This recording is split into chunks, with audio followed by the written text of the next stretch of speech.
The name Bugatti, as far as we all know, is obviously from its creator, Ettore Bugatti, who, although it has an Italian name, was actually French and came from Molsheim in Alsace. And this is one of his finest creations, the famous Atalante, of which they built less than 50 altogether. And of this version here, with the bureau top, that means the top that actually rolls down, they built only 4. So an extremely rare car, straight 8 engine, very powerful for its day, highly sophisticated, and obviously superb coachwork.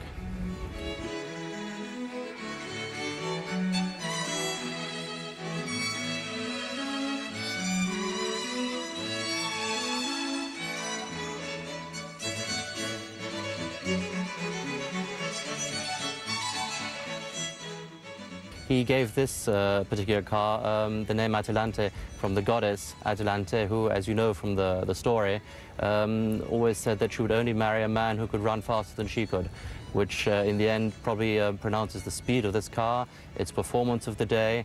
And we mustn't forget that this Atalante body was, at the time, twice the price of a standard Ventoux, for example.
You must put yourself back into the early 30s.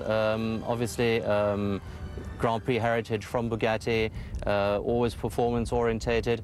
But the Type 57 was the first model that was also for clientele, that was luxurious, that were obviously wealthy. And this car could probably cruise all day long at close to 100 miles an hour, which is 160 kilometers an hour, which for the early 30s, if you consider it, is pretty impressive. It's not difficult to drive a car like this. It's, for its time, a very modern car, a car that is not really a racing car, obviously, made for touring, with an easy gearbox and good steering, light steering, obviously not power-assisted, but an easy car to drive, considering its age.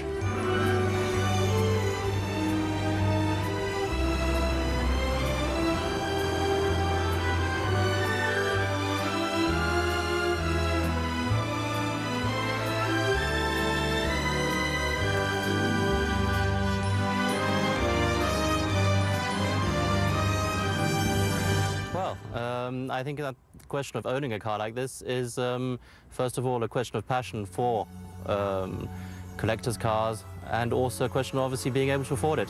As you know, we're going to auction this car at the Palais Het-Loo auction, where Christie's is having its first auction this year in Apeldoorn on 31st of August, and the estimate on this car is 500 to 700,000 euros. So the question of being able to own it, I think, has to, unfortunately, also be financial.